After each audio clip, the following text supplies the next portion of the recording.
Hi, welcome to my next video. This time I wanted to show you something a bit different.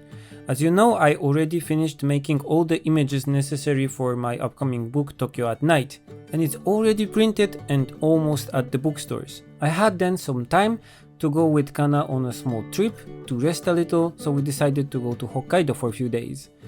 And I think I'll try to draw some of the interesting things that we saw there during this year's Inktober, to make something out of the many photos that we took there. But for now I wanted to sketch this house, which we saw even before we boarded the ferry that was going to take us to Hokkaido. So I saw this house, I wanted to sketch it, but we didn't have any time because we were just going quickly for the ferry terminal. So I snapped a photo with my iPhone and I wanted to sketch this building now.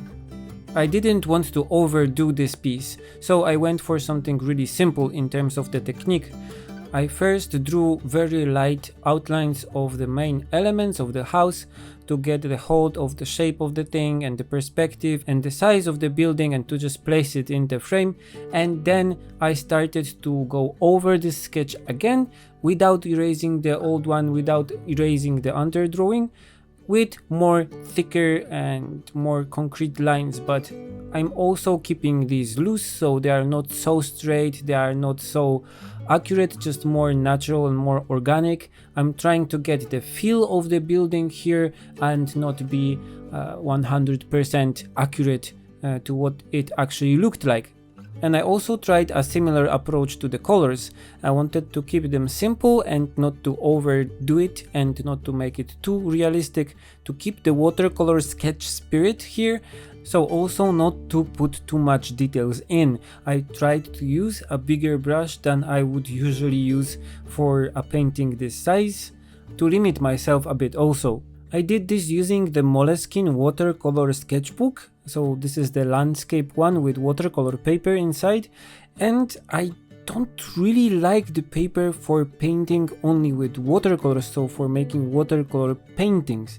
But it's good for sketches like this one because the paper is a bit textured but also a bit smooth, so it works well with the pencil, allowing me to make smooth and dark and not so rough and textured lines, but also allows me to paint with watercolors in this more kind of sketchbooky and flat and simple look.